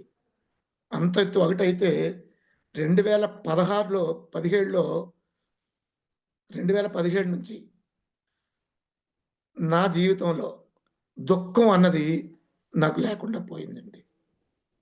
అది నేను పర్సనల్‌గా నా అనుభవంతోని కారణం ఏదైనా ఏం గ్రహించానన్నది పక్కన పెట్టండి. నడవడికలోని మార్పన్నది స్పష్టంగా తెలుస్తుంది. ఏ విషయమన్నా చేసేటప్పుడు ఒక గమనింపుతో చేస్తున్నాం. ఆ సంతృప్తి ఉంటుంది. అది జరిగినా, జరగకపోయినా దాని పట్ల ఎటువంటి కంప్లెయింటు ఉండట్లేదు. సో, ఆ కంప్లెయింట్ అన్నది లేకపోయేసరికి హ్యాపీనెస్సే మిగులుతుందండి. దుఃఖం అన్నది లేకపోతే మనిషికి ఉండేది ఆనందమే. సో, ఈ ఆనందాన్ని ఏ మనిషన్నా పొందాలి అంటే అవేర్నెస్ అంటే ఒక్క గమనింపు, ప్రతి క్షణం అవేర్‌గా ఉండడం అన్నది ఎలా సాధ్యమవుతుంది? అన్నదానికి ఓషో చెప్పిన విధానం ఏంటంటే అండి, తెల్లవారి లేచిన దగ్గర నుంచి బ్రష్ చేసినప్పుడు ఆ బ్రష్ మూవ్‌మెంట్ ఎలా జరుగుతుంది? అన్న దాని మీద మన ఆలోచన పెట్టమన్నారండి ఆయన. మీరు బ్రష్ చేసేటప్పుడు ఏదో ఆలోచిస్తూ మనం బ్రష్ చేస్తాం. అడ్డుగా తోముతాం, లేదంటే మరోలా పెడతాం. వాస్తవంగా డాక్టర్లు గూడా చెప్తారు పైకి, కిందకి చేయమని. మనమేమో ఇలా చేస్తామండి. చిన్నప్పటి నుంచి మనకు అదే తెలిసింది. ఏవండి? సో, అది మారిన తర్వాత బ్రష్ చేయడం అన్నది ఒక నిమిషంన్నరకు వచ్చేసిందండి. పైకి, కిందకి బ్రషింగ్ చేయడం అన్నది అది శాస్త్రీయం. ఎందుకంటే ఆ టీత్ ఉండే విధానం అది. అక్కడ అది చేయమంటాడు.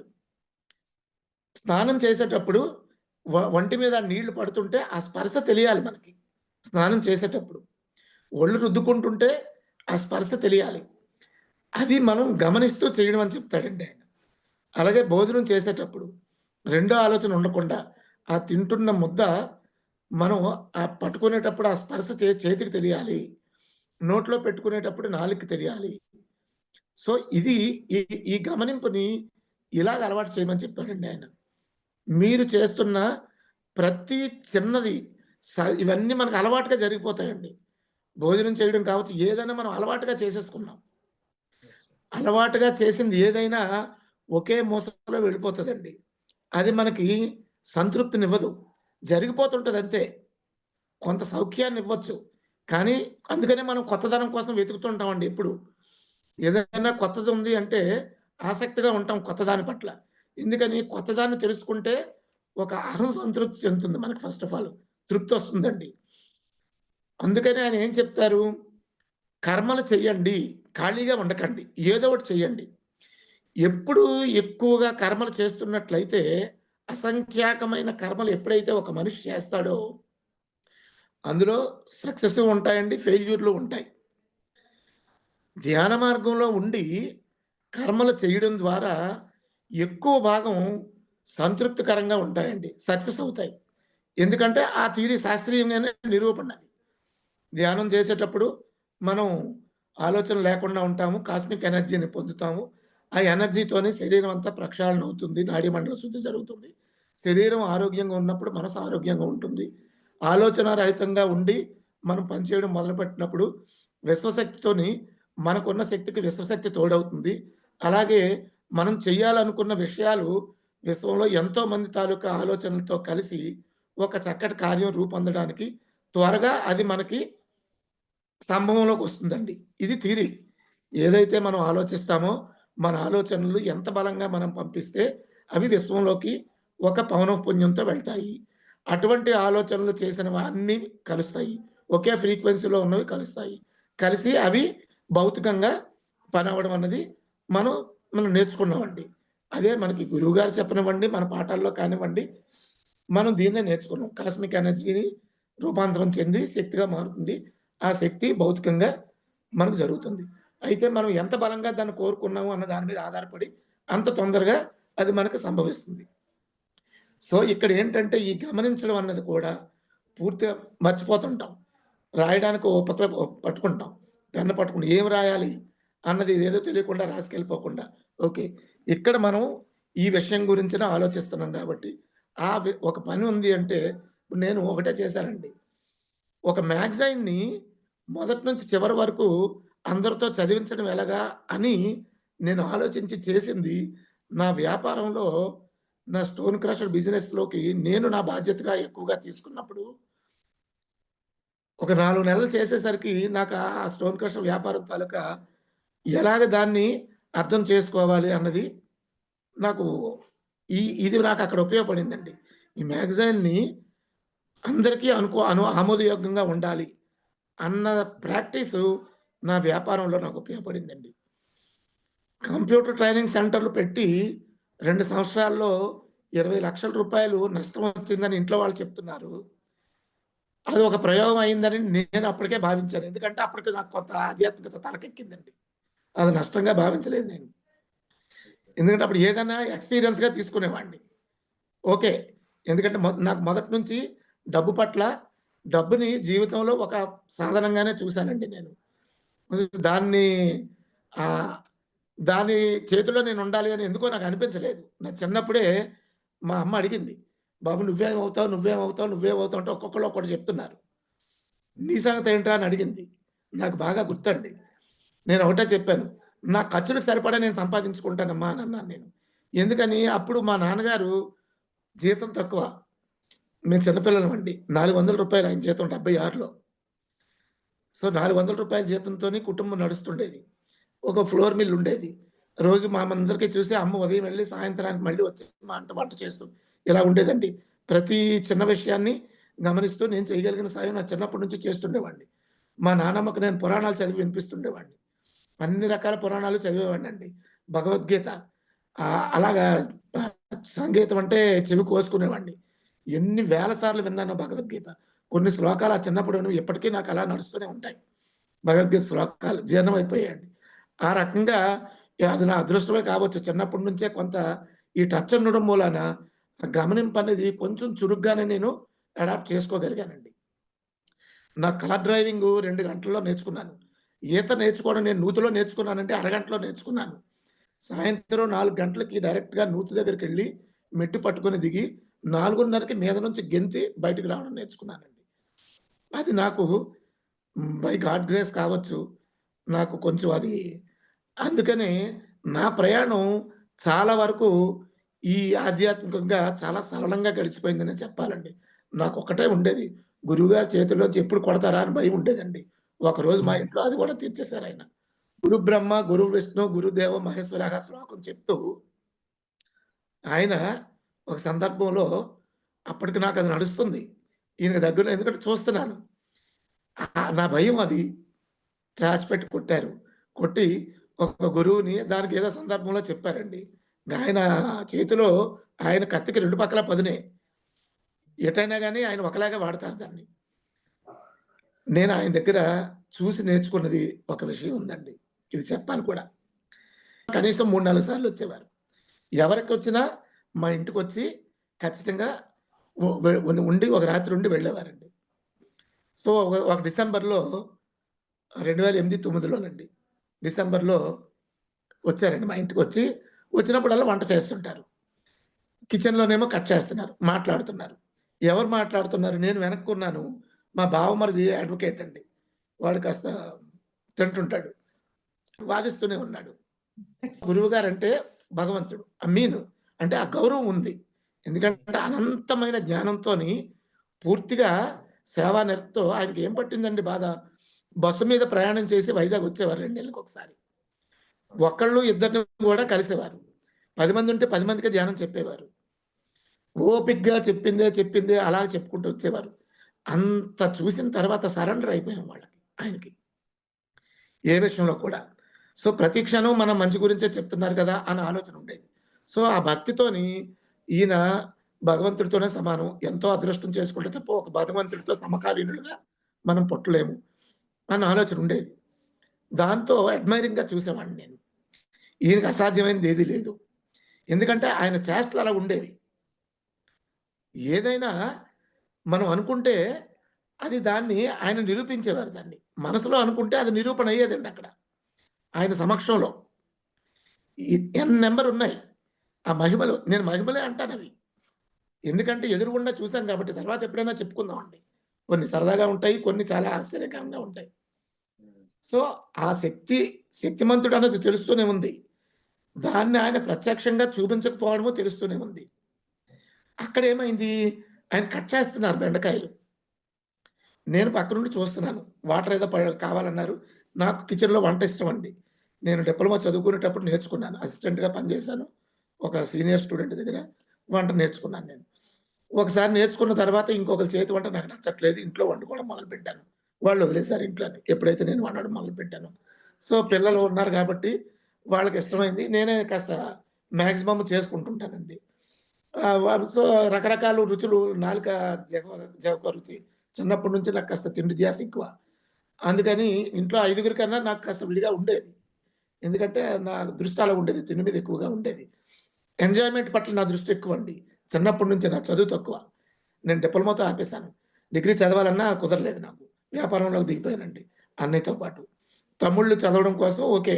అప్పుడు ఇంకా అవసరం లేదు. మనకు కూడా నచ్చట్లేదు. ఏదైనా మనకు నచ్చితేనే చేస్తామంటే అల్టిమేట్‌గా సాకులు వేరే వాళ్ళ మీద పెడతాం. ఏ విషయంలోనైనా మనం ఎదుటి వాళ్ళని వేలు చూపిస్తాం కానియండి, ఏదైనా మనం చేశాము అంటే మన అంగీకారంతోనే చేస్తామండి. ఇది ఒప్పుకోము సాధారణంగా మనం. అల్టిమేట్‌గా మన సంతోషం కోసమే చేస్తామండి. మన భార్య పిల్లల్ని సరిగ్గా చూసుకుంటున్న వాళ్ళ కోసం కష్టపడమండి. అందులో మన సంతృప్తి ఉంది. ఎందుకంటే వాళ్ళని సంతృప్తిగా చూడాలనే ఆలోచన మీకుంది కాబట్టే మీరు కష్టపడుతున్నారు. ఓకే. వాళ్ళు సంపాదించుకుని పక్షులు ఉన్నాయండి. పిల్లల కంటాయి 2 నెలలు చూస్తాయి, వదిలేస్తాయి ఎగురుకుంటూ పోతాయి. మనం చేయలేకపోతున్నాం ఒక మనిషిగా. ఎందుకంటే పిల్లలు పక్షులంత వేగంగా బయట పడలేరండి. వాళ్ళకొక జ్ఞానం వచ్చే వరకు మనం వాళ్ళని అందుకనే మనం డిపెండెంట్ అయ్యాం. మానవుడు ఖచ్చితంగా డిపెండెంట్ పర్సన్. ఇది గ్రహించాలి. ప్రకృతి మీద ఖచ్చితంగా మానవుడు ఆధారపడి ఉన్నాడు. మనం అనుకుంటాం నేను మోనార్క్‌ని అని. కానే కాదండి. ఏదో రకంగా ప్రతి ఒక్కళ్ళ మీద మనం ఆధారపడే ఉన్నామండి. ఇది గ్రహిస్తే మనలో ఉండే అహంకారం తగ్గిపోతుంది. ఫస్ట్ ఆఫ్ ఆల్ ఎందుకంటే ఒక్కళ్ళుగా మనం ఏది సాధించలేము. ఏకాంతంలో ఉన్నప్పుడు మనం ఆధ్యాత్మికతను సాధించుకోగలం గానండి, భౌతికంగా మనం ఒక్కళ్ళమే బ్రతకాలంటే లేదండి. అందరి సహకారంతోనే మనం బతకగలం. అంతే. సో, జీవితం అంతా ఇది ఇలాగే జరగాలి. అది నిర్ణయించుకునే వచ్చాం. అది మర్చిపోతాం కాబట్టి, నేను గొప్ప అని అనుకుంటూ, ప్రతీదీ నాకు తెలిసి జరగాలి. నేను అన్నదాన్ని ఎప్పుడైతే మనం తెలియకుండా పెట్టుకున్నామో, ఆ మాయలో పడిపోతున్నామండి. వాటన్నిటిని పటాపంచలు చేస్తుంది ధ్యానం నుంచి మనం పొందిన జ్ఞానం. సజ్జన సాంగత్యం నుంచి తెలుసుకున్న అనుభవాలు. ఈ 2 గనక ప్రతి మనిషి జీవితంలో గనక విడవకుండా కొన్నాళ్ళు గనక వాటిని గనక పట్టుకొనుంటే, జీవితకాలం ఇంక ఈ ధ్యానము, పుస్తకాలు ఇవన్నీ అవసరం ఉండదండి. ఎందుకంటే, మన దైనందిన జీవితంలో మన లివింగ్ స్టైల్‌లో అవి మనం ఇండల్జ్ అయిపోతాయి. ఇంకిపోతాయి మనం. ఎప్పుడైతే అవి మనలోకి వచ్చేసాయో, మనం చేస్తున్న ప్రతీదీ, ప్రతి యాక్షన్ గూడా కరెక్ట్‌గా మారిపోతుందండి. ఒక వృధా వర్డ్స్ ఉండవు. అంటే గురువుగారిలాగే కో క్రియేటర్ లాగానే మనం తయారైపోతుంటాం. మనకు కావాల్సిన దాని పట్ల ఎంత బలంగా మనం సంకల్పిస్తే, అంత త్వరగా దాన్ని పొందగలగడం అన్నది ప్రత్యక్ష నిదర్శనంగా మేము బ్రహ్మర్షి పిరమిడ్ నిర్మాణం కానివ్వండి, తదనంతరం అందరి సహకారం కానివ్వండి, ఏదైతే మనం భావిస్తామో అది జరగడాన్ని మనం ఆయన ఊరకనే కో క్రియేటర్స్ మీరందరూ అని అంటుంటే, సృష్టికర్తలమని అంటుంటే, గురువుగారు ఎంతన్నా చెప్తారని అనుకునేవాళ్ళమండి. ఈరోజు అక్షర సత్యాలండి. ఆయన చెప్పిన ప్రతీదీ అక్షర సత్యమే. ఎందుకంటే అది జీవితంలో గడుస్తున్న జీవితంలో ఏదో క్షణంలో ఆయనిచ్చిన ఆ జ్ఞానం మనకు తెలుస్తూనే ఉంది. దాని నుంచి అనంతమైన ఆనందాన్ని ప్రతి క్షణం పొందుతూనే ఉన్నామండి. పిరమిడ్ స్పిరిచువల్ సొసైటీలో ఉన్న గొప్ప అదృష్టం ఏంటంటే, స్వేచ్ఛగా ప్రతి మనిషి ఉండాలి. స్వేచ్ఛలోనే ఒక మనిషికి ఆనందం అన్నది లభిస్తుందండి. మీ దగ్గర ఎంత ఉండనివ్వండి, స్వేచ్ఛ లేకపోతే ఆ మనిషి ఆనందంగా ఉండలేడు. తను కావాలనుకున్న విధంగా తన ఆలోచనలను ప్రెజెంట్ చేయగలిగినప్పుడే ఏ మనిషి అయినా గాని అనంతమైన తృప్తిని పొందుతాడండి. ఆ ఫ్రీడము గురువుగారు ప్రతి ఒక్కళ్ళకి ఇది నీ హక్కు నాయనా!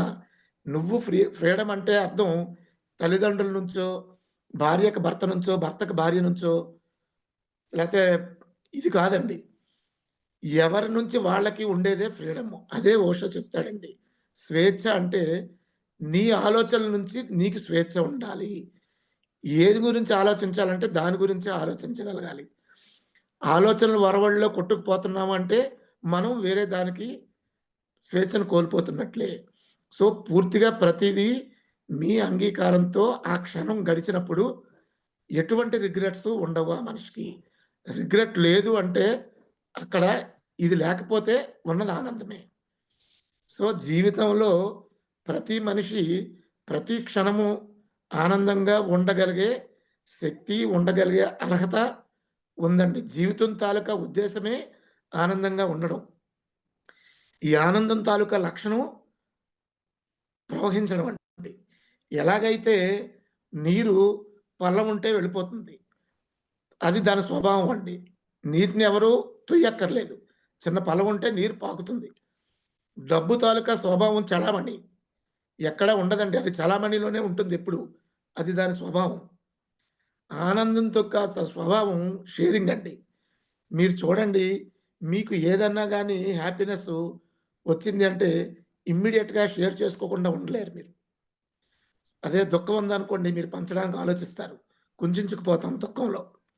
ఒక మనిషి ఆనందంగా ఉంటే ఇమ్మీడియేట్‌గా దాన్ని ఎవరో ఒకరికి షేర్ చేసుకుంటే అది తెలుసుకున్న వాళ్ళు కూడా హ్యాపీ ఫీల్ అవుతారండి. ఆనందం రెట్టింపు అవుతుంటది. దుఃఖం పంచుకుంటే తరిగిపోతుంటదండి అది. ఎందుకంటే వాళ్ళు చెప్పి తెలుసుకున్న వాళ్ళు, వాళ్ళు చెప్తారు. ఓకే. నాయన ఏదో కాస్త వాక్కులు చెప్తారు, సాంత్వన పరుస్తారు. అందుకని దుఃఖం అక్కడ తరుగుతుంది. ఆనందం మాత్రం ఎప్పుడూ రెట్టింపు అవుతుంది. ఈ రెట్టింపు అవ్వడానికి జస్ట్ షేరింగ్ ఒక్కటే సాధనం అండి. సో, అందుకనే ధ్యానంలో మనకి ఏదన్నా ఒక అనుభవం వచ్చినప్పుడు మనం దాన్ని ఇమ్మీడియేట్‌గా షేర్ చేసేస్తాం. ఒక సంతృప్తికరమైన ఏదో మనకు లబ్ధి పొందినప్పుడు మనం ఆపలేమండి. తాత్కాలికమే కావచ్చు. అది షేరింగ్‌కెళ్ళిపోతుంది. సో, ఆనందం తాలూకా స్వభావం షేరింగ్ అయినప్పుడు ఏ పిరమిడ్ మాస్టర్ అన్నా ఈ ధ్యానం ద్వారా పొందిన ఆనందాన్ని పంచుకోకుండా ఉండలేరండి. అంత చక్కటి స్థితి మనకి అది ఆత్మస్థితి. ఎందుకంటే ఆత్మ ఎప్పుడు ఆనందంలో రమించడానికే ఇష్టపడుతుందండి. తదనుగుణంగానే మనల్ని ప్రతి క్షణం ఆ పరిస్థితుల్ని మనకి ఎదురుగుండా పెడుతుంది. ఓషో చివరగా చెప్పేది ఒకటేనండి. ఏం చేసినా సంపూర్ణంగా చేయండి. సంపూర్ణంగా చేస్తే మీరు ఆనందాన్ని పొందుతారు. అసంపూర్తిగా ఏదైనా ఒక పనిని మీరు పూర్తి చేశారు అంటే, అది ఖచ్చితంగా మళ్ళీ మీకు ఎదురుగా నన్ను పూర్తి చెయ్యు అని ఖచ్చితంగా మీ ఎదురుగుండా వస్తుంది. అందుకని పూర్తి అవేర్‌నెస్‌తో మీరు ఒక పనిని అది చిన్న పని కావచ్చు, మీ పని కావచ్చు, వేరే పని కావచ్చు, ఏదైనా కావచ్చు. మీ గమనింపుతో ఆ పని జరిగినప్పుడు అది సంపూర్ణంగా అవుతుంది. సంపూర్ణంగా ఎప్పుడైతే అది అయిందో అది మిమ్మల్ని విడిచిపెట్టేస్తుంది. మోక్షం అంటే ఇక్కడే ఉంటుంది. దేనితోనూ అతుక్కోకుండా మీరు ఉండగలుగుతారు. ఆ ప్రతి క్షణం, ప్రతి విషయం పట్ల మీరు ఎప్పుడైతే ఈ అవగాహనతో ఉంటారో, ప్రతి క్షణము మీకు మోక్షం ఉంటుంది. మోక్షం అంటే విముక్తి. విముక్తి ఎప్పుడైతే వచ్చిందో హ్యాపీనెస్సే ఉంటుందండి. అంటే దేని పట్ల బాధ ఉండదు. దేని పట్ల బందీ ఉండదు. 3 ఉండదు. అప్పుడు మాత్రమే మనం చాలా చాలా రిలీఫ్ ఫీల్ అవుతామండి. ఎందుకంటే ఏదో ఒక పెద్ద పని చేస్తాం. చాలా ఒక పెద్ద కార్యక్రమం అయిపోయింది. రిలీఫ్ ఫీల్ అవుతాం. అక్కడికి ఆ టాస్క్ పూర్తయింది. హ్యాపీనెస్ ఉంటుంది. ఆ తర్వాత మళ్ళీ పడిపోతామండి. అలా కాకుండా మనం అంగీకరించిన మనకు ఎదురుపడిన ప్రతి విషయంలోనూ మనం ఆ రిలీఫ్‌తోనే ఉంటామండి. ఈ అవేర్‌నెస్ అన్న చిన్న టెక్నిక్‌ని మనం మన లైఫ్‌లో ఇంప్లిమెంట్ చేస్తే, అది ఇంప్లిమెంట్ చేయటానికి చేస్తున్న ప్రతీదీ మన గమనింపుతో జరగాలి. నీళ్లు తాగుతుంటే సిప్ తాగమని చెప్తారండి ఆయన. ఆయన అదే చెప్పేవారు గురువుగారితోని. మంచినీళ్ళు తాగుతున్నామంటే గటగట ఎత్తి తాగేయడం కాదు నాయన. ఓ చుక్క తాగుతుంటే తక్కువ తాగుతుంటే అది పూర్తిగా ఆ టేస్ట్ కూడా తెలుస్తుంది. ఆ రకంగా తినేటప్పుడు అంత టైం తీసుకోండి. చదివేటప్పుడు అర్థవంతంగా మన గమనింపు ఉండాలి. ఆలోచనలు పరిగెడతాయి. పుస్తకం ఇక్కడ ఉంటుంది. ఎక్కడో ఆలోచిస్తుంటాం. నడిచిపోతుంది. చదివినట్టే ఉంటుంది. అది మన బుర్రకెక్కదు. సో, ఈ క్షణం, ఈ టైం దీనికి కేటాయించాము అని మీ మనసుకు ముందుగా సర్ది చెప్పుకొని, అప్పుడు దాని మీద దృష్టి పెట్టండి. ఎక్కువ శాతం మనసు దాని మీద ఉంటుంది. అన్నది ఆయన ముందుగా ఒక ప్రణాళిక పెట్టుకోండి. అది తప్పనిసరి చేసుకోండి ఒక 3, 4 వారాలు. ఆ తర్వాత అది మీకు అలవాటయిపోతుంది. అన్నది ఈ గురువుగారు చెప్పడం, ఆయన మాటల్ని సాధ్యమైనంత ఎక్కువగా జీవితంలో ఎంత త్వరగా అన్వయించుకొని, ఎంత ఎక్కువ సంకల్పంతోని మనం దాన్ని చేస్తామో, అంత త్వరగా మన నుంచి మనం విడిపడతామండి.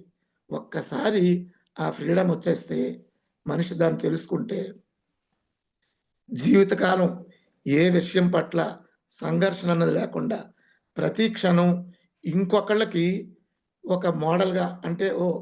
ఈయన చూస్తే మనం చక్కగా ఇంత హ్యాపీగా ఎలా ఉండగలుగుతున్నాడు. మనం ఎందుకు ఉండలేకపోతున్నాం అన్న ఆలోచన రేకెత్తించేటట్టుగా ప్రతి మనిషి తయారవ్వాలి. అప్పుడు మాత్రమే విశ్వ కళ్యాణం అన్నది నెరవేరుతుంది అని గురువుగారు ఎన్నో ఎన్నో సందర్భాల్లో ఆయన చెప్పారండి.